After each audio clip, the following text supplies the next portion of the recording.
한 주간 해외 자동차 소식을 리뷰남자 오토트렌드입니다. 안녕하세요, 오토트렌드입니다. 오늘은 수요일이 시작이 되고 있습니다. 매주 수요일은요, 해외 자동차 소식과 관련된 이야기들을 여러분께 전해드리고 있습니다. 여러분 즐거운 추석 연휴 보내시고 계신가요? 올해 추석은 알다시피 코로나19로 인해서 이제 랜선으로 조금 지내는데 연휴에도 이번 주는 오토트렌드 팟캐스트를 운영하니까 많이도 들어주시면 대단히 감사했고요. 일단 오늘 해외 자동차 소식 총 4가지를 준비했고요. 그럼 바로 시작을 해보도록 하겠습니다. 일단 첫 번째 소식 바로 전동화 전환이 가장 빨랐던 바로 독일 4사가 바로 4사하면 폭스바겐, 벤츠, BMW, 아우디가요. 오늘 2022년까지 전기차 13종을 출시를 한다고 합니다. 한국을 비롯해 미국과 일본, 프랑스 등 완성차 제조국의 중에는 가장 빠른 전기차 라인업 강화인데요. 왜냐하면 유럽의 탄소 배출 규제 강화가 이들 자동차 브랜드에 빠른 전동화를 부추기고 있다는 분석입니다. 그래서 이 독일 자동차 업계 4사가 앞으로 2년 내에 전기차 전용 플랫폼을 장착한 배터리 전기차 13종을 출시를 하는데요. BMW와 메르세데스 벤츠는 각각 4종의 모델을, 폭스바겐은 3종, 아우디는 2종을 출시를 하고요. 이들 브랜드의 전동화 전환은 글로벌 자동차 제조국뿐만 아니라요, 10대 완성차 브랜드 통틀어 가장 빠른 행보입니다. 그래서 이들 차량은요, 전기차 전용 플랫폼을 장착해 한번 충전에 따른 대부분 주행거리가 400에서 600km 수준이면서 자율주행 레벨은 2에서 3 수준의 첨단 주행까지 갖춰 출시를 한다고 합니다. 일단 BMW는 내년에 4 시리즈 그란드 쿠페 4도 해치백과 유사한 형태의 i4를 시작으로, 그 다음에 2022년까지 iX3와 iNext, 그 다음에 i7을 연이어 글로벌 시장에 출시할 예정이라고 합니다. 특히 iNext는 BMW 레벨 3의 자율주행 성능을 갖춘 첫 전기차로 선보일 예정이고요. 벤츠는 내년에만 최소 EQA와 EQS 2종을 출시를 한다고 합니다. 이미 EQS는 주행거리 700km 수준이라고 밝힌 바가 있고, 또 이어서는 2022년에는 G클래스 기반의 전기차 한 종과 EQE를 또 출시할 예정이라고 합니다. 폭스바겐은 ID3를 최근에 유럽에 출시한 데 이어서 또 ID4가 내년에 출시를 한다 하고요. 그 다음에 마이크로 초소형 버스 ID BG와 그 다음에 ID 스페이스 등 선보일 예정이라 합니다. 그리고 아우디는 연말에 또 이트론 GT하고 Q4 이트론을 글로벌 시장에 내놓을 예정이라고 합니다. 그래서 아무래도 빠른 이유는 아까도 얘기했지만 유럽 연합의 자동차 탄소 배출 규제를 강화로 핵심 동기로 작용했다는 평가고요. 수입차 업계 관계자는 당장 올해부터 강화된 탄소 배출 기준을 지키기 위해 테슬라나 중국 업체 등 전기차만 판매하는 업체와 별도 계약을 맺고 탄소 배출 기준을 지키기 위한 크레딧을 확보 움직임이 강화해졌다며, 같은 이유에서 최근 유럽에서 전기차 배터리 업체나 생산 공장이 크게 늘어나고 있다고 이렇게 말을 했다고 합니다. 얼마나 세냐면요, 지금 이 이산화탄소 배출 허용량이 기존에 지금 킬로미터당 13g인데요. 지금 올해부터 2020년부터는 킬로미터당 95g, 그 다음에 3년 뒤인 2023년에는 킬로그램당 1km당 62g, 그 다음 2050년에는 킬로미터당 10g으로 각각 줄이는 강력한 규제책을 시행을 한다고 합니다. 만약에 이 기준을 충족하지 못하면요, 차량당 95유로를 벌금을 내야 합니다. 그러면 대충 제가 알기로도 유럽연합이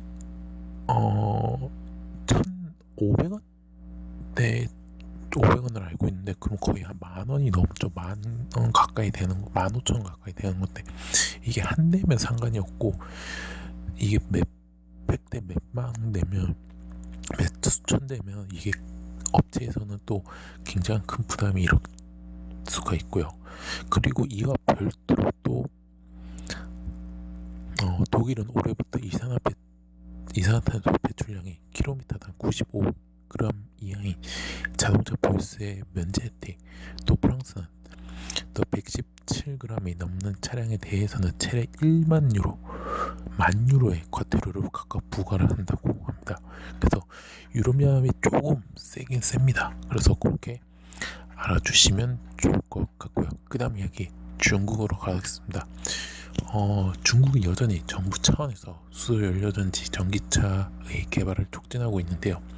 중국의 자동차 제조사들이 수소연료전지차 판매 확대를 위한 계획을 발표한 데 이어서 중국 정부도 이달 안에 연료전지차 지원을 위한 새로운 안을 내놓을 것이라고 합니다. 일단 우선 업계에서는 폭스바겐, GM과 합작사를 운영 중인 상하이 자동차는 13일 2025년까지 수소연료전지차 판매를 10,000대로 이상 늘릴 계획이라고 발표했고요. 또 북경 자동차 또한 2023년까지 수소연료전지차를 4,000대, 2025년에는 15,000대를 판매한다는 목표를 발표했다고 합니다. 그리고 중국 정부는요, 이달 안으로 연료전지차를 위한 새로운 지원책을 내놓을 것이라고 전했고요. 그래서 그렇게 하고 있고, 사실 현재 지금 중국에서 운영되고 있는 수소연료 전지차는 약 7,200대로 417만 대가 운영 중인 배터리 전기차와 플러그 하이브리드 차량을 크게 밑돌고 있다고 합니다.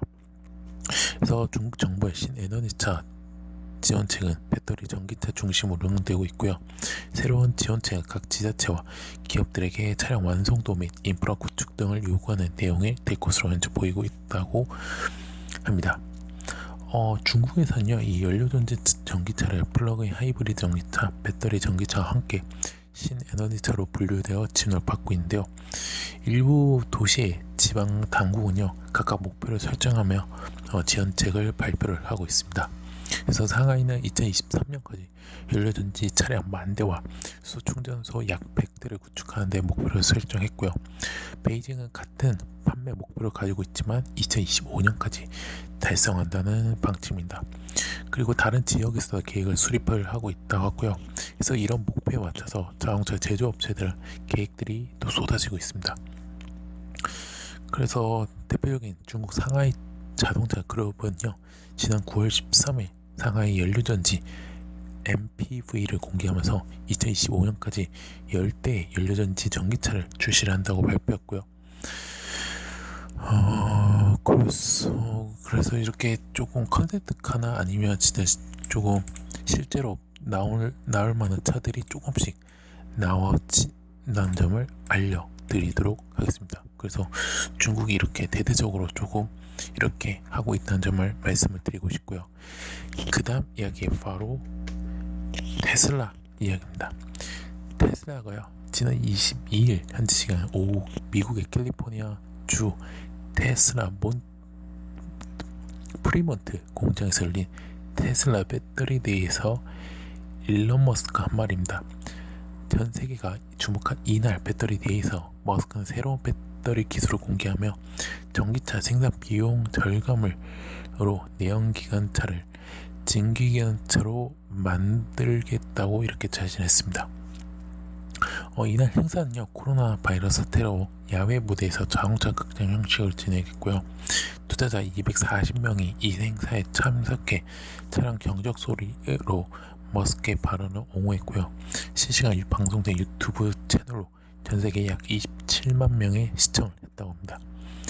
그래서 일단은 머스크가 얘기한 건요, 이 전기차 같은 경우에는 배터리 가격이 단가의 약 40% 차지하기 때문에 배터리 가격이 곧 전기차 가격을 좌우하지 때문이죠. 그래서 머스크는 18개월 뒤 자동차용 배터리 가격을 56% 낮출 것이라며 새로운 원통형 배터리 셀인 4680을 공개를 했습니다. 테슬라에 따르면요, 이 새로운 배터리 셀은요, 기존 배터리보다 5배 높은 에너지 밀도의 6배 전력 공급망 16% 늘어난 주행 가능 거리를 가졌고요.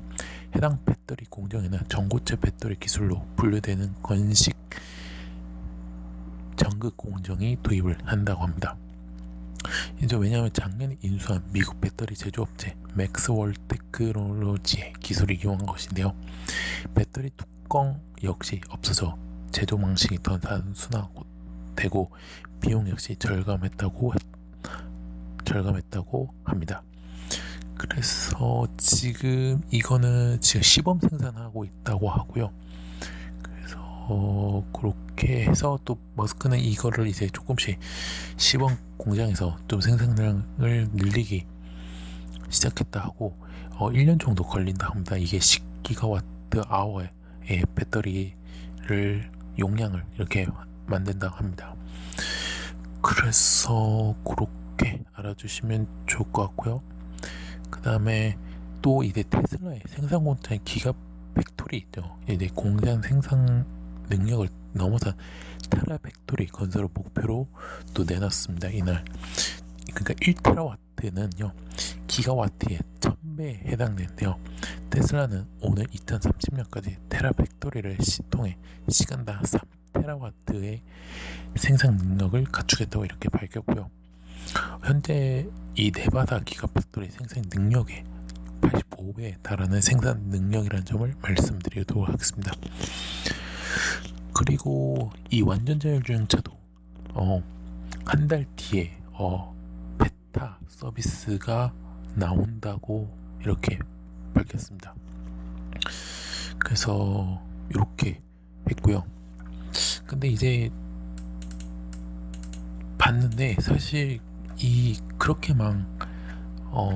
이 완성차 그러니까 배터리 업체뿐만 아니라 완성차 업계에서도 그렇게 막 임팩트 있는 그런 얘기들은 없다고 확실히 추측이 분석이 되고요. 특히나 배터리 업계는 조금 더 안도의 한숨이 나온다는 점을 알려드리도록 하겠습니다. 왜냐하면 팩트가 강한 배터리가 나왔다면 분명히 우리 특히나 아시아 쪽 배터리 업체들이 굉장히 입지가 흔들렸을 것이라고 생각했지만 생각보다 약했다는 평가가 나오고 있다는 점을 알려드리도록 하겠습니다. 자, 마지막 이야기 바로 BMW인데요. BMW가요 i 브랜드 첫 고성능차 i4M을 나온다 합니다. 그래서 BMW가 연말에 순수 전기차 i4에 고성능 M 배지를 붙인 i4M 개발을 확정을 했다고 합니다. 그래서 주요 외신들은요 BMW 관계자의 말을 인용해 이 같은 소식을 전했다고 하는데요.